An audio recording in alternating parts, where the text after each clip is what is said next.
Halo, assalamualaikum warahmatullahi wabarakatuh. Kali ini saya akan mengulas tentang umroh. Jadi, apa yang perlu kita siapkan untuk menjalankan umroh? Sebenarnya videonya sudah lengkap ketika di sana. Teman-teman bisa lihat di channel Multipost. Saya cantumkan linknya di atas ini. Nanti bisa lihat vlog secara lengkapnya di sana. Apa yang harus dilakukan di sana, biar teman-teman ketika berangkat itu tidak gagap lagi. Yang paling penting umroh itu ada 3 ya niatnya. Maksudnya biasanya niatnya itu ada 3, bukan niat ya, undangan lah. Menurut teman saya, seorang ustadz itu undangannya ada 3. Yang pertama adalah undangan dari Nabi Ibrahim, lalu adalah undangan dari Israel, lalu undangan dari setan. Ya, dari Nabi Ibrahim pasti undangan untuk beribadah, karena Ka'bah itu pusernya untuk beribadah, menyembah Allah. Yang kedua adalah undangan dari Israel. Siapa tahu teman-teman diundang di sana untuk ternyata ajalnya di sana, meninggal di sana. Yang terakhir adalah setan. Jadi banyak teman-teman ada banyak video vlog mengenai kelakuan ya oknum jamaah yang mencari pesugihan. Kadang misalkan di Bukit Cinta ya, itu ada yang banyak yang meninggalkan foto-foto pacarnya atau si istrinya di sana supaya langgeng katanya. Nah, itu kan tidak ada perintah. Kita ulas di video ini.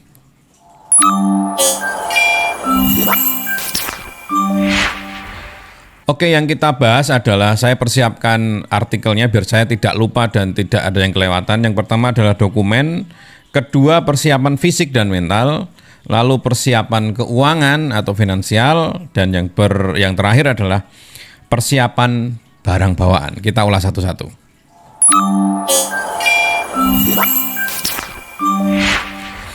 Yang pertama adalah dokumen yang perlu disiapkan adalah paspor. Paspor ini sekarang wajib digital dan sekarang periodenya bisa sampai 10 tahun paspor itu digunakan. Biaya paspor terakhir kita di imigrasi itu 750, kita bisa mengurusi melalui online sekarang. Jadi daftarnya online, lalu kita ngisi secara online, kita datang ke sana untuk foto, lalu datang lagi untuk pengambilan paspor. Ada paspor yang kilat, yang cepat itu sekitar 1 juta. Memang di sana ada tertulis 1 juta yang mendesak, jadi 1 hari pengurusan selesai. Juga ada paspor yang untuk lansia, itu ada beberapa kantor imigrasi yang menyediakan untuk orang tua. Jadi orang tua itu bayarnya tetap sama 750, tapi dilayani one day, one service gitu, selesai, pulang bawa paspor. Dan itu wajib ya bagi jamaah, harus pakai paspor. Nah, setelah paspor ada namanya visa. Visa ini dikeluarkan oleh pemerintahan Arab Saudi. Biasanya disediakan atau disiapkan oleh biro umroh yang kita tuju. Jadi kalau misalnya kita pakai bawa jasa umroh, biro umroh, mereka sudah melayani, include di dalamnya bikin visa umroh yang biasanya sampai beberapa hari, 30 hari atau 40 hari saya lupa. Yang berikutnya adalah cek kesehatan. Di Indonesia itu wajib sekarang menyertakan yaitu vaksin. Vaksin yang dituju khusus untuk umroh. Teman-teman bisa datang ke rumah sakit, vaksin untuk umroh, bilang gitu aja. Nanti ada vaksin yang memang khusus untuk umroh. Kita akan dicek di sana di imigrasi, kita akan dicek syaratnya harus menggunakan itu ya untuk mendapatkan paspor dan visa.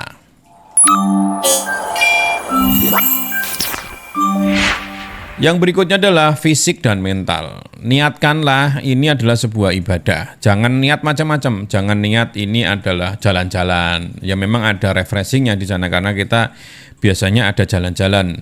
Namanya city tour atau tour city. Kita biasanya tour ke tempat-tempat bersejarah di Mekah atau Madinah.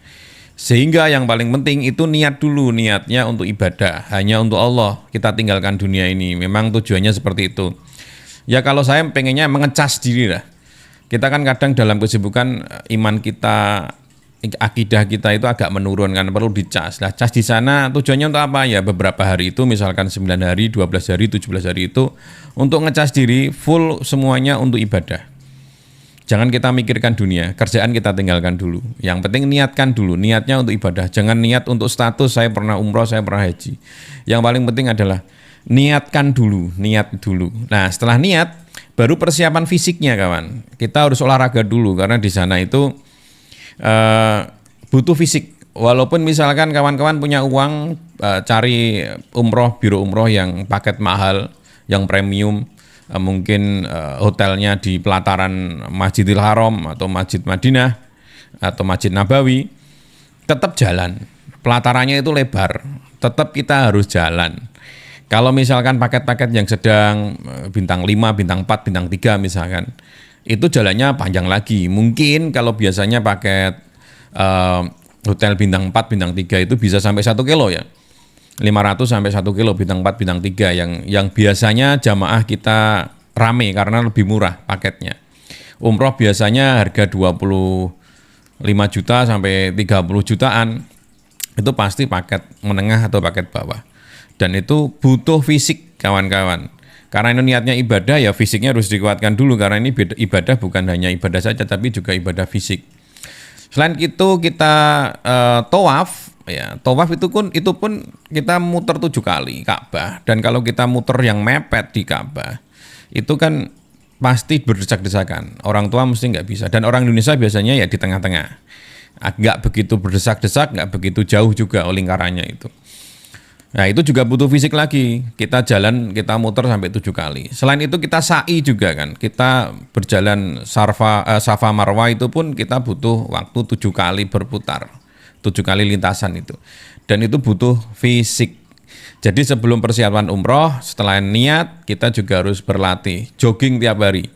Paling enggak kita latihan untuk lari dulu. Atau kalau misalkan punya treadmill ya di rumah sebelum sholat fardu, sholat duhur, asar, maghrib dan seterusnya, kita jalan dulu pakai treadmill sekitar 5 menitan karena di sana nanti ketika kita mau jamaah di masjid kita butuh jalan dari hotel ke pelataran pun jauh. Nanti pelataran masuk ke Ka'bah misalkan itu pun butuh waktu yang lumayan jauh. Apakah tidak ada lift? Ada lift, ada eskalator. Cuman kan eskalator hanya lantai 2 ke lantai 1 dan seterusnya seperti itu. Jadi memang butuh fisik. Kalau memang benar-benar ibadah, butuh fisik. Jadi ya persiapkanlah mental, persiapkanlah fisik supaya kita tidak eman-eman. Kita sudah meninggalkan rumah sekitar 9 hari ya paling cepat ya. Tapi di sana kita hanya lenggah-lenggah, duduk manis, hanya tiduran di hotel, kayaknya kok eman-eman. Ya maksimalkan itu. Jadi fisik penting. Jadi selain punya uang, punya niat juga harus berlatih fisik ya. Karena jalan itu penting, jangan makan macam-macam.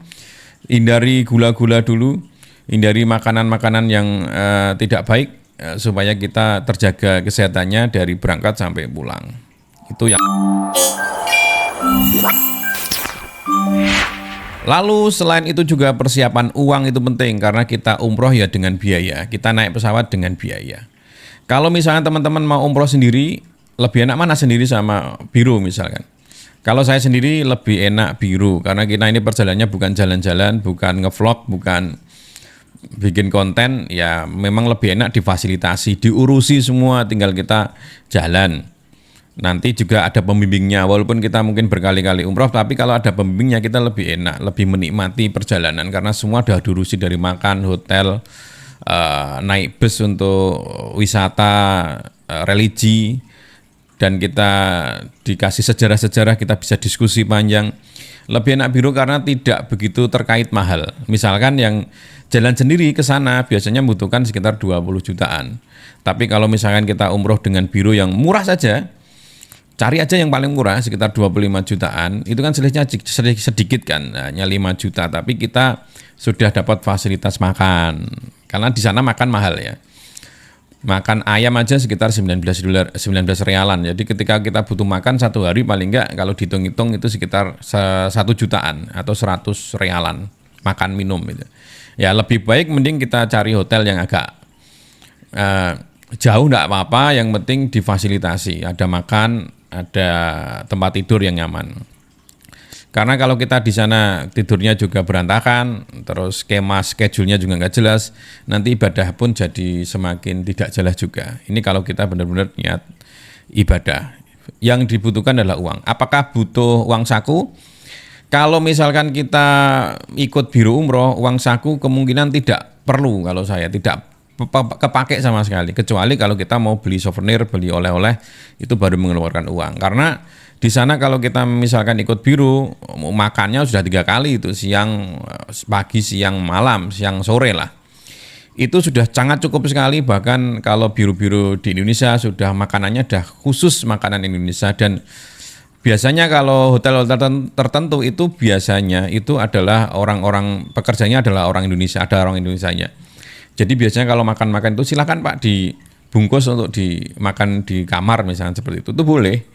Jadi tidak butuh makan, dan karena niatnya ibadah kan, ibaratnya kalau kita mau jalan ya, duhur, asar, maghrib, isya kita jadikan satu. Kita nongkrong aja di masjid untuk baca Quran atau istirahat aja di masjid kan, nggak masalah.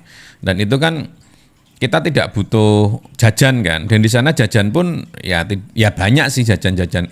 Tapi kalau misalkan di hotel-hotel yang bintang 3, 4 tuh jajannya memang di pinggir-pinggir ya, di kota ya.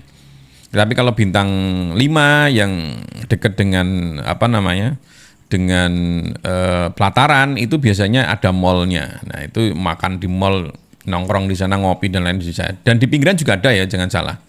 Tapi kawan-kawan, tidak diutamakan lah menurut saya. Kalau kita misalkan umroh itu seakan-akan waktu untuk nyantai itu tidak ada. Jadi jangan bawa uang banyak-banyak. Kalau misalkan bawa uang boleh untuk souvenir. Apakah perlu ditukar di Indonesia? Tidak perlu. Di Indonesia itu kursnya agak mahal. Jadi kita bandingkan kemarin yang dia menukar uang Indonesia, uang rupiah ke uang Arab, itu kalau di Indonesia agak mahal, 4.500-an gitu kalau salah. Tapi kalau misalkan di Many Changers sana itu sekitar 4.300-an. Ya. Tapi kalau pengen lebih murah lagi, kawan-kawan nggak usah bawa uang, nggak usah bawa persiapan apa-apa, bawa ATM. ATM kita coba pakai BRI, di sana itu sudah ada bahasa Indonesianya. Jadi mesin ATM-nya bahasa Indonesia.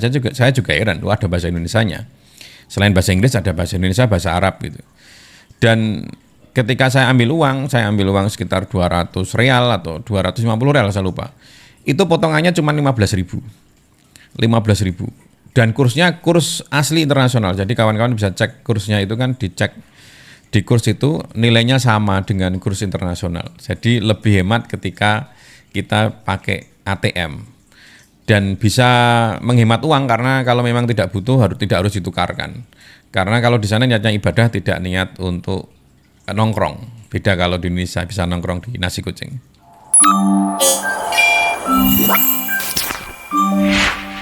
Sebelum berangkat, kawan-kawan tentunya dikasih koper ya, dikasih koper. Ada biro yang ngasih koper, ada 3 biasanya. Ada koper yang bagasi di mesin itu, ada koper yang kecil untuk kabin pesawat, juga ada tas kecil tentengan biasanya. Nah, ada juga biro-biro yang memang murah, yang biasanya 23 jutaan atau 25 jutaan itu yang ngasihnya hanya yang besar aja, yang besar biasanya untuk di pesawat yang di bawah. Dan itu cukup nggak cukup? Sebenarnya ya cukup, karena dibatasi juga kan.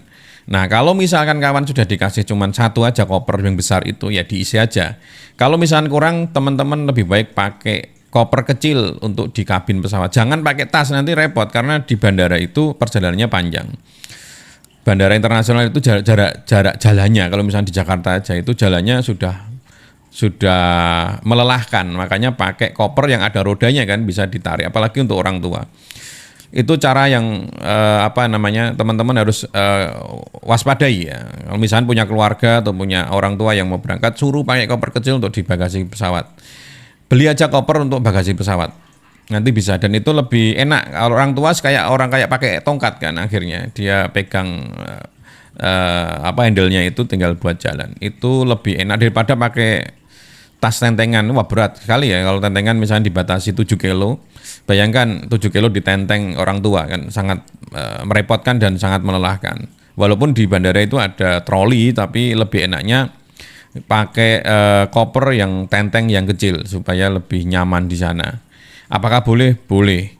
beli aja koper untuk kabin pesawat, itu boleh. Jadi cukup dengan 2 koper yang bawaan yang besar itu sama koper yang kecil untuk kabin pesawat sudah cukup, nggak perlu tenteng-tentengan tambahan, sudah cukup. Apa yang perlu dipersiapkan, apa yang perlu dibawa, yang paling penting kawan-kawan bawanya itu adalah baju ikhram. Kalau laki-laki itu bawa 2, jangan bawa 1, karena sekarang ketika kita sholat di depan Ka'bah atau masuk di lingkungan Ka'bah, di sekitar Ka'bah itu polisi sudah menjaga, tidak boleh kalau tidak menggunakan baju ikhram. Jadi kalau misalnya nggak baju ikhram nanti diarahkan ke Masjidil Haram, ke masjid lantai 1, lantai 2, lantai 3. Kalau kita mau di sekitar masjid Ka'bah, kita harus wajib menggunakan baju ikhram. Nah, baju ikhram biasanya kalau di biru disediakan cuma 1 style. Nah, ini inisiatif kalau yang sudah nonton video ini, belilah lagi, atau misalnya kalau belum disediakan, belilah 2 style, 2 set baju ikhram untuk gantian. Karena setiap kalau kita mau misalkan sholat di Ka'bah, setiap hari itu wajib menggunakan itu. Nah, daripada kita pakai terus akhirnya baunya nggak enak, karena kita juga menjaga kesucian. Sedangkan kalau kita mau umroh itu tidak boleh pakai wangi-wangian di baju ikhramnya, kan serba dilema kan. Akhirnya ya kita harus menggunakan 2 atau 3 baju ikhram supaya bergantian, yang satu bisa dijemur, yang satu bisa digunakan, dan seterusnya. Itu yang harus disiapkan benar-benar ya, baju ikhram double. Lalu apa yang digunakan juga yaitu sendal. Pakailah sendal yang nyaman di kaki, paling nyaman. Kalau misalnya dikatakan sandal jepit, ya tidak semua orang nyaman dengan sandal jepit. Kalau saya sandal karet itu lebih nyaman. Untuk apa? Untuk jalan dari hotel menuju ke masjid. Nah, jangan lupa nanti bawa kresek atau bawa tas khusus sandal. Nanti dimasukkan di sana. Apakah ada tempat untuk sandal, sepatu? Ada, cuman kan repot, kita nanti kan keluarnya harus di pintu itu. Nah, sedangkan kalau kita keluar ya di pintu exit supaya lebih cepat. Makanya gunakanlah sandal senyaman mungkin, karena kita butuh perjalanan panjang. Tempat sandal atau kresek sandal harus disiapkan supaya kita lebih nyaman nanti ketika keluar. Apakah ketika kita tawaf boleh menggunakan sandal? Boleh, tapi sandal yang khusus yang sesuai dengan peraturan ya, yang tumitnya terlihat dan lainnya lah. Lalu ketika sa'i juga apakah nggak boleh pakai sandal? Boleh, tapi ya kayak tadi ada syarat dan ketentuannya. Tapi lebih menghormati lagi sebagai budaya kita orang Indonesia, masuk masjid aja kita lepas sendal, apalagi di depan Ka'bah. Kita lepas sendal dan kita masukkan di kresek atau tas sendal, itu lebih nyaman, lebih enak dibawa kemana-mana. Perlengkapan berikutnya selain baju ikhram adalah baju yang kita gunakan untuk ibadah, untuk tidur ya, kita bawa secukupnya. Tapi orientasi saya 1 hari pakai baju 1, jangan berlebih-lebihan, nanti kopernya penuh. Kalau bisa 1 hari baju 1 bisa dipakai 2 hari, tapi tidurnya juga ganti, khusus baju tidur kita bisa pakai 2 hari, malam ini sama besok malam. Baju misalnya baju koko atau baju apa untuk kita keluar, untuk jalan-jalan atau kita ke Masjidil Haram kan boleh kan, bebas pakai baju, yang penting sopan. Nah, kita bisa pakai baju itu bisa 2 kali, hari ini sama besok. Ini benar-benar harus di ini ya teman-teman, ini pengalaman pribadi. Kalau saya kemarin pakai baju banyak, akhirnya ya terlalu banyak bawaannya. Lebih baik bajunya sedikit aja, karena memang di sana karena niatnya ibadah bukan jalan-jalan, jadi nggak sempat sama sekali malah kita ganti baju. Dan yang paling penting adalah baju daleman, terus baju daleman, celana dalam itu kalau bisa ya memang beli yang banyak dan yang murah-murah aja, kalau bisa sekali buang lah. Jangan yang model portable, model yang apa kayak Pampers itu jangan, itu malah ribet dan terlalu besar. Lebih baik pakai celana dalam yang murah-murah, yang 3.000, 4.000 banyak di marketplace itu, beli 15 kayak atau 20 sekalian, paling 100.000 dapat 20-an kan. Nah, itu nanti dipakai, bisa dibuang karena kecil-kecil. Lalu yang berikutnya adalah sarung ya, karena kita orang Indonesia, sarung pasti kebutuhan inti. Bisa dipakai di masjid, identitas kita orang Indonesia, ataupun buat tidur nyaman sekali. Dan yang paling penting, kalau kita menggunakan sarung misalkan berlebih, kita bisa kasih ke sana. Sarung beli yang cukupan lah ya, yang mungkin 50.000, 100.000 yang murah-murah. Nanti kalau kita misalkan kebanyakan kalau kita mau beli oleh-oleh kan terlalu banyak kan bawaan. Nah, sarung itu dikasihkan ke penjaga-penjaga di sekitar hotel atau yang pembersih jalan atau yang tukang ngurusin air zam-zam. Nah, sarung itu kita kemasannya jangan dibuang, nanti ketika kita pulang kita kasih ke mereka. Mereka senang sekali karena Indonesia ciri khas adalah sarung dan mereka menyukai itu. Bisa kita kasih walaupun sekali 2 kali kita pakai kan nggak masalah kan, yang penting ada kemasan barunya. Dan itu lebih enak kawan-kawan daripada kita bawa baju kotor banyak dari rumah. Apakah perlu laundry? Laundry perlu kalau kita di sana lama, misalkan di sana kita 17 hari, paket yang 20 hari atau 1 bulan, ya kita memang harus laundry. Kalau kita bawa baju sebanyak itu nggak mungkin. Tapi kalau kita hanya berangkat 9 hari, 12 hari, pakai baju secukupnya, kita pulang bawa baju kotor secukupnya juga. Yang lain nggak kepake kita buang. Menurut saya itu lebih enak, kita bisa beli oleh-oleh banyak, kita masukkan di dalam koper. Ataupun kita bawa air zam-zam banyak di dalam koper. Itu nggak apa-apa menurut saya. Yang selama ini sih aman-aman aja. Yang paling penting air zam-zam itu dikemas dengan benar, kita plastikin, double plastik, solatif dan lain-lain, kita masukkan koper. Yang paling penting jangan sampai bocor. Bisa diuji di rumah, dilemparkan ke atas, kalau jatuh gimana, pecah atau enggak gitu. Kalau enggak insya Allah aman sampai rumah. Dan itu lebih baik oleh-oleh, yaitu air zam-zam, kurma, dan barang sesuatu yang memang tidak ada di sini. Itu bisa kita beli di Masjidil Haram maupun di Masjid Nabawi. Lalu berikutnya yang perlu diperhatikan adalah obat-obatan. Obat-obatan ini sangat penting sekali buat kawan, karena di sana apotek ada. Tapi memang beda ya, karena obat produksi Indonesia sama sana tentunya beda. Dan ada obat-obat yang memang susah kita dapatkan di sana. Nah, lebih baik kita beli, kita bawa obat-obat yang memang kita butuhkan. Misalkan obat mabuk, obat sakit kepala, obat perut, obat mencret, obat pegel-pegel karena kita gerak ya, kita jalan ke sana ke sini kan memang capek. Nah, suplemen juga penting, kita bawa semuanya. Karena ada story yang kemarin saya bawa obat-obatan banyak itu, ternyata manfaat bagi jamaah yang lain, ternyata mereka tidak siap dengan obat-obat. Akhirnya ada yang 2 hari mereka terbaring di hotel karena tidak bisa apa-apa, sakit orang tua. Lalu ada orang yang batuk-batuk, pilek-pilek. Nah, ini obat-obat yang itu teman-teman harus sediakan, dan suplemen harus sediakan. Tapi sebenarnya yang paling penting adalah hatinya, kayak tadi ya, hatinya niat dulu, karena niat pasti seneng, lalu jaga kesehatan dengan olahraga. Yang pasti orang olahraga ini kan terjaga ya dari penyakit yang menular misalkan kalau kita seneng aja orang sebelah kita pilek batuk, ya kita kalau happy aja. Dan di sana kan ada obat yang ampuh, yaitu apa? Air zam-zam. Perbanyak minum air zam-zam. Ketika kita mau sholat, minum air zam-zam. Kita sholat air zam-zam. Itu lebih simpel untuk menjaga kesehatan dibanding dengan obat-obatan. Obat-obatan yang jaga-jaga saja. Suplemennya yaitu air zam-zam.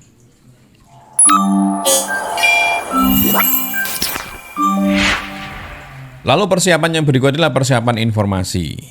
Kalau kita misalkan masuk ke Raudhah, itu kan sekarang butuh aplikasi. Nah, aplikasi itu kalau kita mau berangkat sendiri ya kita daftar sendiri. Tapi kalau kita ikut biro yang saya tadi bilang, kita nggak usah ngurusin itu semua, diurusin semua oleh biro, kita hanya menunggu jadwal kita ke Raudhah kapan. Lalu informasi yang penting lainnya, misalkan kita di sana, misalkan di Masjidil Nabawi, misalkan makam Rasulullah itu di mana letaknya.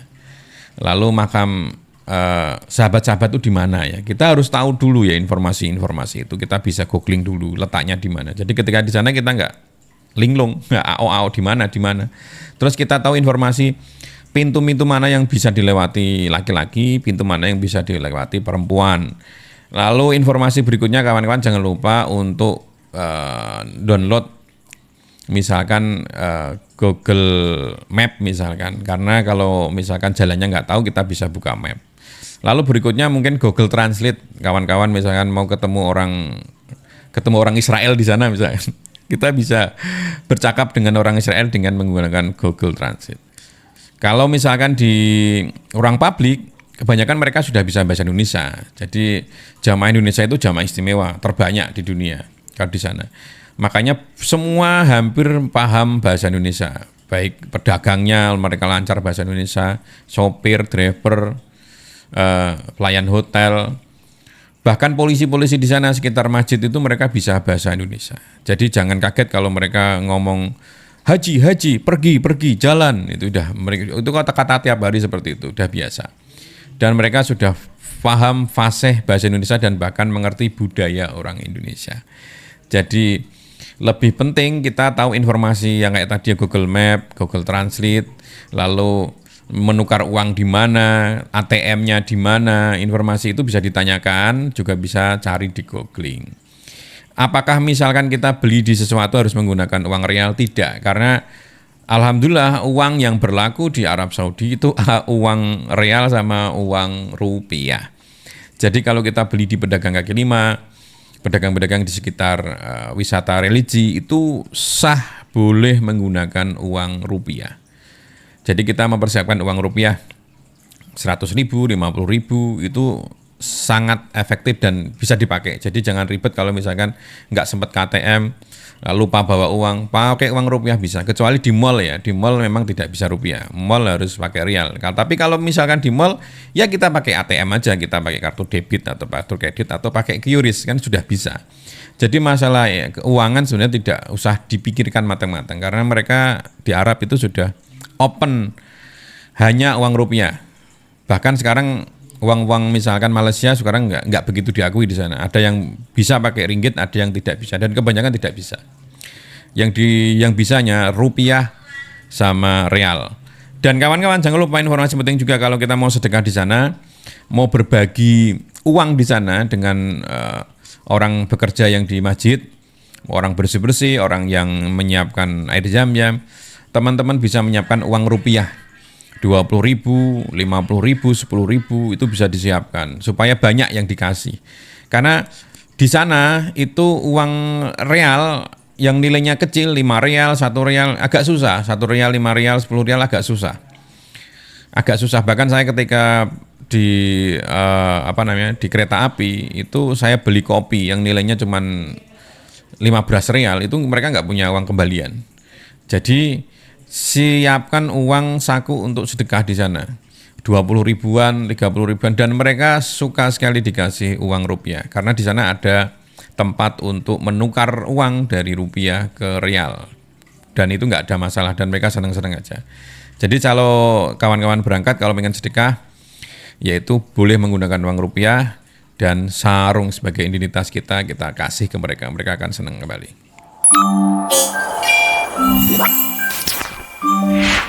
Mungkin itu aja kawan-kawan informasi mengenai apa yang perlu disiapkan ketika kita mau menjalankan ibadah umroh.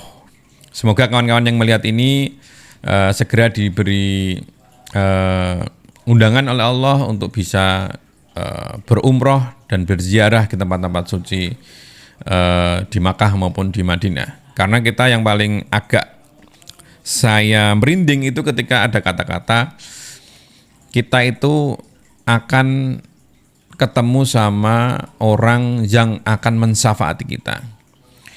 Nabi Muhammad sampai segitunya mensyafaati kita gitu. Tapi kita kok nengok saja nggak mau gitu ya. Kesana aja nggak mau gitu. Misalnya kita sudah punya uang. Jadi kalau kita punya uang, segeralah untuk beribadah umroh dan bersegeralah untuk berziarah ke makam Rasulullah. Karena katanya ketika kita berziarah ke makam Rasulullah, itu sama saja kita ketemu Rasulullah saat beliaunya hidup. Dan siapa yang kita berziarah ke Nabi Muhammad SAW, kita akan diberi syafaatnya. Nilai uang sangat sedikit bagi kita kalau misalnya kita tahu manfaat dan berkah di balik itu semua. Semoga semua cepat diberangkatkan dan saya semoga juga diberangkatkan kembali ke Makkah dan Madinah. Amin, amin, Allahumma amin. Dan kawan-kawan kalau pengen lihat vlog saya silahkan ada link aja di atas ini ke Multipost, channelnya Multipost. Di situ ada vlog yang ada film pendek sekitar 1 jam dan ada vlog lengkap saya di sana. Ada 5 video yang ya sambil teman-teman kalau mau tidur bisa dilihat supaya tahu kondisi di sana seperti apa, dan ketika kita ke sana itu tidak kagok ya, tidak kaget dan tidak turun mental.